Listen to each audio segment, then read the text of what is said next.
Welcome to the Illuminations Media Network. Welcome back. I'm Tam with the Illuminations Media Network. And in this presentation, I will be speaking about the laws and the principles of the universe.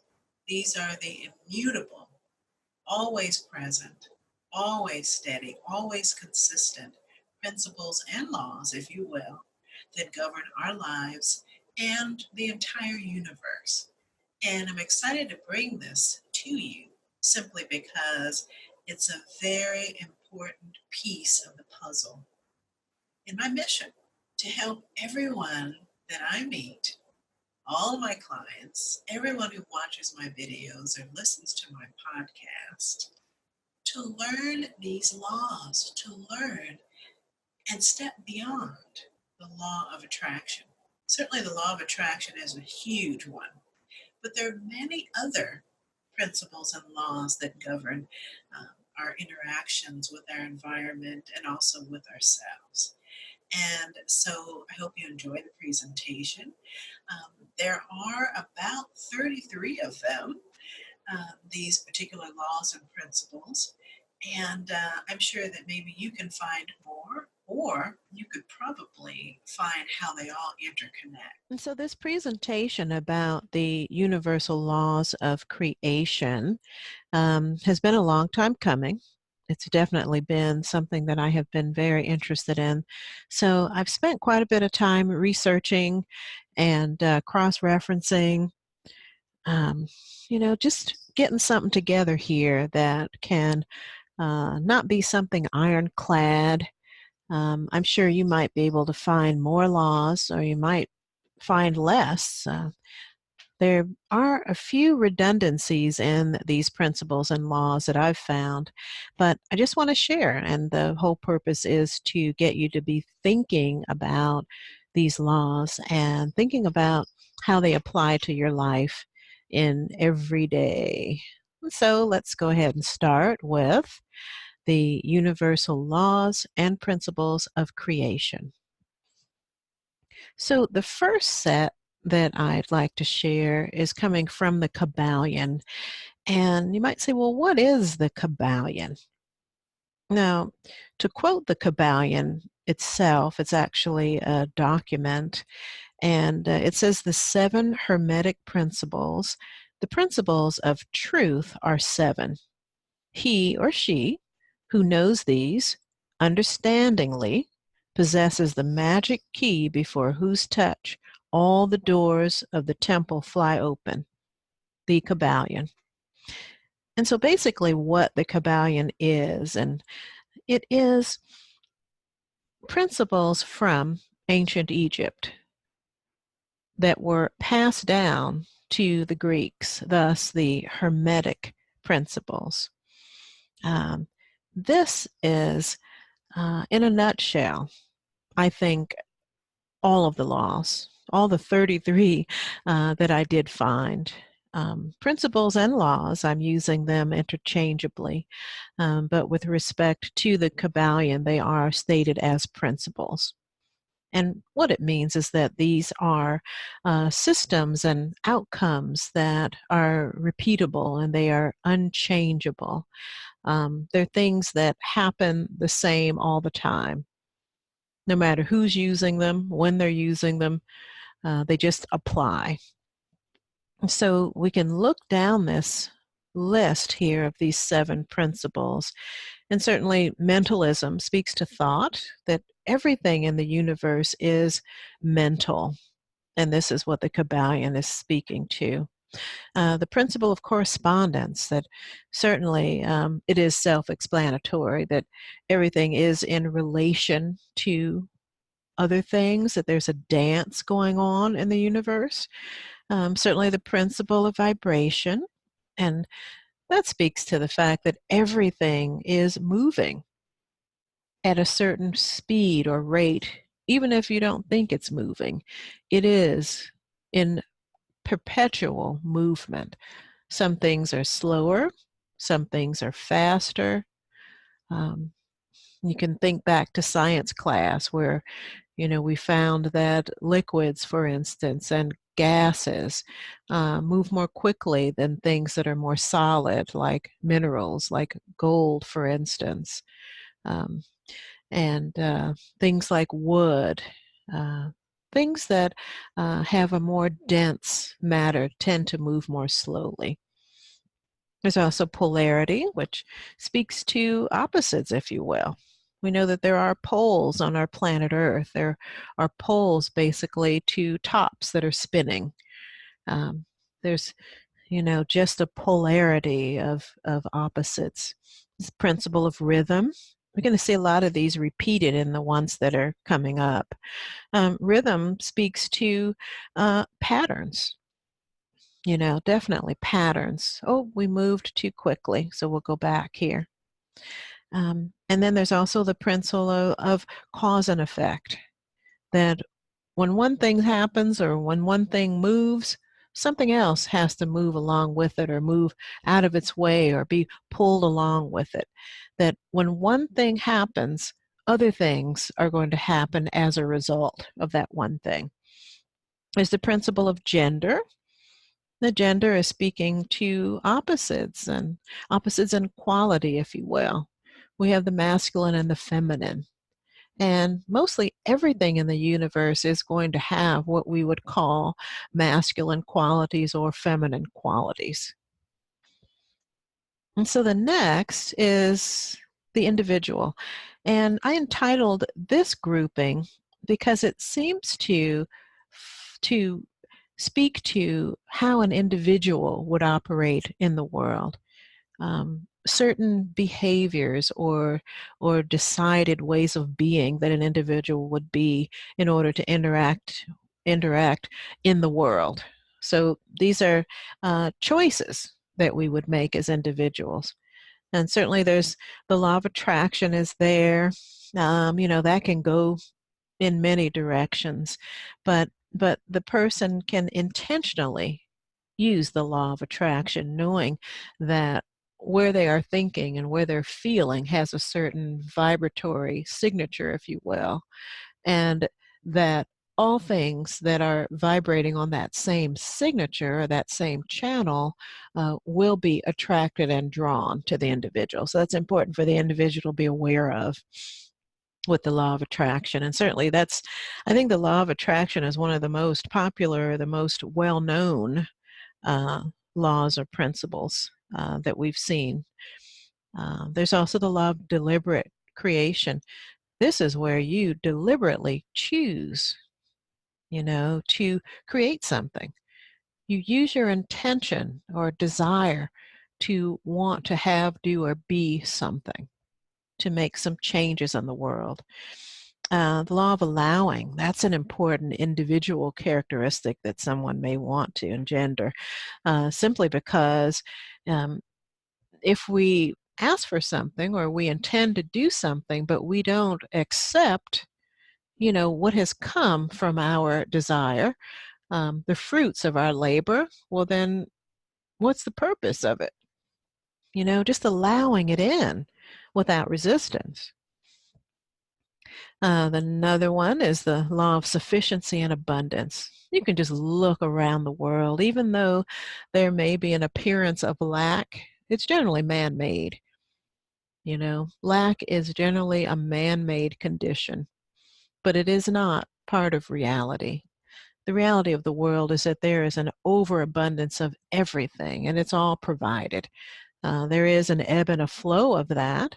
There is a rest and there's a growth period for all things, but there is abundance. And by learning to use these laws, you can completely eliminate lack from your life.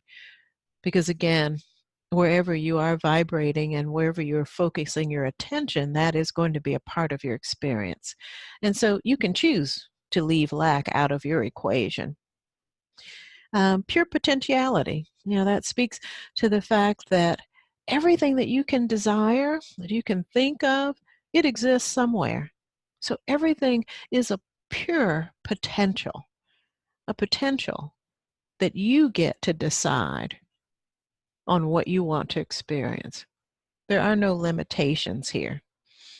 The law of detachment. Now that speaks to being able to step away and not meddle with your creation, to just allow the laws to work, to trust that it is being created and provided, and just allow it to be without you constantly checking or doubting or fearing that it's not happening. You know, that this statement and that a lot of people use and that I use a lot is just let go and let God. You know, you've already placed your desire out there, you've said your prayer and you sent it up. Now just trust that it is being fulfilled. There's also that law of thinking. You know, that goes to that mental part, that everything is an idea, it's a thought. And so we do want to make sure that we learn how to think correctly. You know, my grandmother used to say, be careful where you point that thing, because she knew that a mind could be your best friend, but it can also be your worst enemy. The law of reflection is super key. I like this one. This one I got from Christy Whitman. She's also a great teacher. This is the need to stand back and reflect on how you're doing and what you're doing. Oh, I jumped ahead again. And reflection is being an observer, being able to reflect upon how you are utilizing the laws. How are you being in the world? You know, taking responsibility and knowing that however it is that you're being, your thoughts, your energy, where you're vibrating, that is what you're creating. No one else but you. It is your responsibility to do that. No one can do it. So being reflective is super important. And so we'll move on to the next one. This grouping I call in relationship to environment. And these, in my mind, seem to be about how we are relating to other things and other people in the environment. So the law of supply and demand, you know, certainly if there is a demand or there's a need of something, the universe is filling it, unless you're resisting it. So that just speaks to, again, that, you know, your prayers are always heard and they're always answered, but are you blocking them? And so it's super key to know that there's always a supply coming where there is a demand, a need. But that self-reflection is going to help you to recognize when you are blocking your supply. And we see the law of attraction again here. This is key because we are going to attract people. We're going to attract conditions and the environment according to where we are vibrating, according to what our thoughts and our feelings are. The law of receiving, very important here. The law of receiving is super key simply because we have to be able to say yes and accept what it is that we prayed and asked for and we desired. Because when we are not willing to receive it, well, what's the use in asking for it, right? The law of increase. Again, it speaks to supply and demand, that there's always going to be an abundance of flow, especially when you are calling for it. That's how powerful you are. The law of compensation speaks to that again, too, that where there's a need, there is going to be someone in the environment who can satisfy that, who can fulfill it, who can compensate for something that might be missing. There might be a puzzle piece that you're needing. And the fact that you know, in your reflection have recognized, you know, this is something that I want. I want to add this piece to the puzzle, or something's missing, or you will be compensated. You know, you've put the call out there, you will receive. The law of non-resistance. Again, that speaks to not blocking, not checking, not doubting that you are being taken care of. The law of forgiveness. Oh, forgiveness. That means that you're giving before. It means erasing something that maybe you have been angry about, that you have stepped up and said, okay, there's a clean slate here. I have let it go. I have forgotten the grievance. Oftentimes when I see people who have lack in their lives, whether it's a lack of health, a lack of perceived love, a lack of abundance, I usually ask, well, is there anybody that you need to forgive? Are you blocking your flow because you are holding someone hostage or holding yourself hostage? Blaming, judging, all of that blocks. So forgive so that you can open the floodgates and receive. Oh, the law of sacrifice. Now, that's not talking about a blood sacrifice. I think that is something that was created in an effort to understand this particular law. But sacrifice is recognizing that if you desire something, there's something that you must give. You must put something in order to receive. It's a two-way street. It's cyclical. You know, that the giving will also create receiving. It's kind of like how an electrical circuit works. You know, there's a flowing back and forth, giving, receiving, transmitting. Okay, so keep that in mind. The law of obedience. Now, that one, to me, speaks to the obedience to these laws and principles. You know, the recognition that these are here for your behalf. These are in place so that you can have an abundant and joyful life. You know, trusting in these principles and these laws, and also being obedient to what you said you would do. And that means holding long enough to your desire and trusting without flip-flopping and changing it. You got to give it an opportunity to come into clear view, if you will. The law of success. This one says to me that you will be successful if you apply all of these laws and trust in them. You can't help but be successful. This one makes me think of Neville Goddard's The Law and the Promise. You know, the recognition that there is a law that what you reap is what you sow, that the thoughts, the ideas, the visions, the inner conversations that you are having are always going to play out and give you exactly what you're putting out. And there's success in that, that you will be successful, that is the promise if you do it.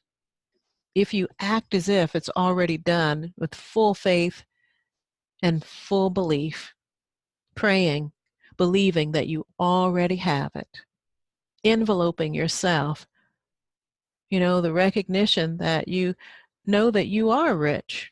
And when you know that you're rich, you've already accepted it. And so it can't help but come to you to demonstrate in your life with abundance and financial supply. Okay, and this next grouping is the energetic vibration, that all of these seem to speak to vibration, you know? And I know that this one is supposed to be resonance. Siri doesn't like me. I spoke these in. So this one is resonance. It's not residence. So resonance. Resonance is speaking to balance and something, a pattern that's working together in harmony. You know, the law of resonance is the universal law that determines the various vibratory patterns or frequencies which are determined, which are projected.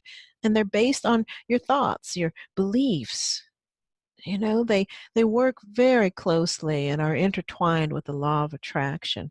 Those emotions, all of that results in projecting frequencies out into the universal law. And it makes sure that what it is, what rhythm, what resonance, what frequency you are projecting is going to attract what harmonizes with it, with all all the other things and the people that are vibrating right where you are. It says that you are going to attract them and you're going to create those physical, tangible results as a result of your resonance, you know? So wherever you are, there you are, and you're going to attract everything that's like it. Yeah, that can be scary, but that reflection helps you to take notice by noticing what is going on in my life. Okay, so that's going to be feedback for me that's letting me know how I'm doing and how I need to adjust things in order to really get what I truly desire in life. Of course, we all desire happiness and joy, health, abundance. Yeah, so that's what we're speaking to here. So let's start at the beginning, since we recognize that Siri doesn't like me, and that is resonance. But the first one here is the law of divine oneness. And that says that everything is connected to everything else. That what we think, that we say and do and believe always has a corresponding effect on other things in the universe. So when you have a thought, you have a feeling, it is going to affect other things. It's like the particle experiments about 100 years ago, where they recognized that particles were waves until they were being observed. And when someone focused attention on them, they turned into particles or took on mass, if you will, rather than being potentials. That speaks directly to Emoto's work, where he spoke different types of words with feeling, whether it was a positive or negative, into water. And he noted the crystals that formed.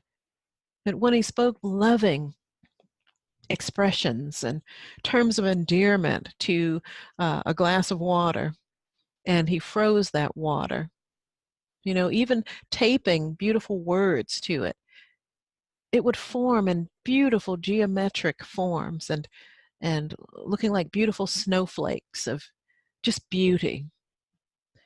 And then when he did the opposite and spoke awful words and hateful words and taped them and froze, the water crystallized into discordant images, things that were not beautiful in shape and form. So what we do, how we speak, and our intention and how we direct it on things definitely impacts the world. So super important for us to understand that. That speaks directly to the cause and effect as well. The law of vibration. Everything in the universe moves. Everything is vibrating. As I spoke to earlier, even if it's water, if it's a rock, even if it's a piece of cloth, everything is moving and has a vibration. So that means it has a resonance. Whether we discern it through our ears with vibration of sound, or we discern light through our eyes, that's also a frequency. Everything has a frequency. The law of action. Certainly action has to be employed in order for us to manifest things on this physical earth plane. Nothing happens unless something is moving. So we have to engage, we have to do things that support our thoughts and our desires, our dreams, the things that we are praying for. We have to do things that are in accordance with that. And that means walking your talk, walking your thought, living it, being it. Next one is correspondence. Now, this law states that the principles and the laws of physics that explain the physical world, it talks about light and vibration and motion, like we talked about earlier, but all of it is corresponding. It all is in relation, as above, so below, left and right. Kind of looks like polarity, kind of looks like duality, but it just means that nothing is in existence in and of itself. Everything is in relation to other things. Back to the law of cause and effect, same thing. That something moves, other things are going to be affected. You do one thing, something is going to happen. So it's important to be mindful of what kind of cause are you? What kind of effects are you causing in your world? It's all about responsibility again, and it's all about awareness. And then there's the law of compensation. This is a law that says that cause and effect is applied, and it's applied to abundance, satisfaction, all the things that we want in our lives, that we are being provided for. We are being compensated for the things that we need and that we desire. It's always going to compensate for us and give us what we need. The law of perpetual transmutation of energy. This is one of my favorite ones. And what this is speaking of is the fact that everything is energy, and that energy cannot be destroyed. It just transforms into something else. It's always being transmuted. It says that higher vibrations consume and transform lower vibrations. And that's super key to understand. Being mindful of this particular law helps you to feel comforted and feel safe in the universe, knowing that you are taken care of, but that you get to support yourself in this, support your safety in this universe by recognizing that you must keep your vibrations high with joy, with love, with compassion, thoughts of beauty, thoughts of joy, thoughts of compassion and giving and sharing and loving. That is going to keep your vibration higher so that you can attract the good things that are in that higher atmosphere, if you will. And this will protect you from attracting the lower frequencies of the things that you don't want. So even if you don't know exactly what it is that you want, stay in a higher vibration. Remain grateful for what you do have, for all of the blessings that you have received in your life. The fact that you are breathing, stay there, because that will help you to receive and to continue to be blessed by the divine Mother, Father, God, who created these wonderful laws in this universe. Another one is the law of relativity. Now, everybody is going to have problems and things to move through in life, because that's why we're here. We're here to master these wonderful laws and principles. We're here to make mistakes, missteps, if you will, so that we can learn what to do next time. We can see these mistakes and some problems that we might create as feedback that lets us know, oh, I'm not going to do it that way again. So that's what that is about, relativity. Everything, is here. All about lessons. Everything's related to your good. Even the mistake The mistake is just feedback that lets you know, okay, through a process of elimination, I won't go that route again. Beautiful. The law of polarity. Everything is on a continuum, and everything has its opposite. As I mentioned earlier, looking at the duality, there's hot, there's cold, and then there's every degree of temperature in between. There's warm in the middle. But then as you go over to the cool part, there's slightly cooler warmth. And the same for the other opposites. So there are varying degrees of the polarity. And sometimes we have to go to extremes in order to come back to the middle. We've all been there. And there's a law of rhythm. This speaks to everything vibrating, everything moving to certain rhythms. It's all about seasons and cycles and stages of growth, stages of decay, patterns, rhythms. We can speak to rhythm in music. That when you're hearing a tone and then another tone, what gives you that rhythm is the space of silence in between the tones. And it creates beauty. It creates what we would call contrast. It creates flavor. The same thing in light. There are different patterns and speeds of light. There's interference patterns in light that create shade, and shades of color. All of these things are just so beautiful to think about. But it's all about rhythm, patterns. And here we have the law of gender again. And this manifests in everything, masculine and feminine. It resonates with sex in the human and the animal kingdom, that there's a blending of the two that creates, and it's procreation, that we've got these polar opposites, and when they come together, something beautiful is birthed, when you think of that. The law of resonance. Yeah, Siri, it's resonance.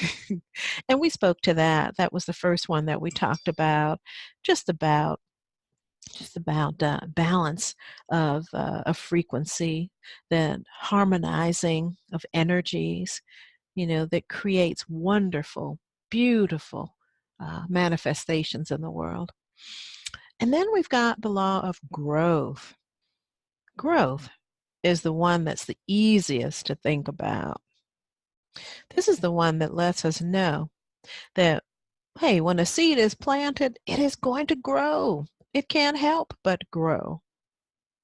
When you learn lessons, you can't help but grow. You move up to a higher level of understanding. It's immutable. It's unwavering. There's always going to be growth and expansion. And when you reach a goal, don't you always come up with another goal? And when you get what you want, don't you come up with another desire? That's just how it is. That's why we're here. We're here to create and experience, in all areas of our lives. You're never going to get there and it's over and I have it all. No, there's always going to be a new desire. There's going to be new growth, expansion. That's what it's about. Oh, the law of abundance. Yes. This is talking to growth again. A lot of these are intertwined. It's about producing and multiplying. It's just the universe is just an abundant overflow of growth and beauty. You look at springtime and there's just this plethora of gorgeous flowers, these, blossoms that are just bursting forth, fruits, and just abundance everywhere. Again, lack is an illusion. It's something that's created oftentimes so that folks can create supply and demand, a false sense of it, so that something can go up in price, basically. Now, the last one is the law of reciprocity. It's all about connected harmonization. That's right. Knowing that giving and receiving, right? You give and you receive. Again, that's speaking to the transmission and the receiving. You know, in order to have something give, it's got to receive some energy, right? Being a giver is also about receiving.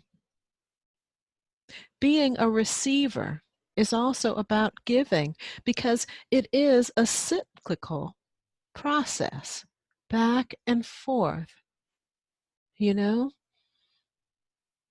Rhythm. There's no depletion. There's a giving and a flowing, an ebb and a flow. It's the rhythm of life. Hakuna Matata. That's what it's all about. Well, we've come to the end of this presentation. I do hope that you enjoyed it, and I hope that it's given you some food for thought and just an understanding that this universe that we live in is here for your own good. And that, yeah, there is a conspiracy, but it's on your behalf. That it's a safe and loving universe that is systematic, but that you get to plug into it to create an infinite variation of experiences, of beauty, of love. It's all here for you. Peace and blessings.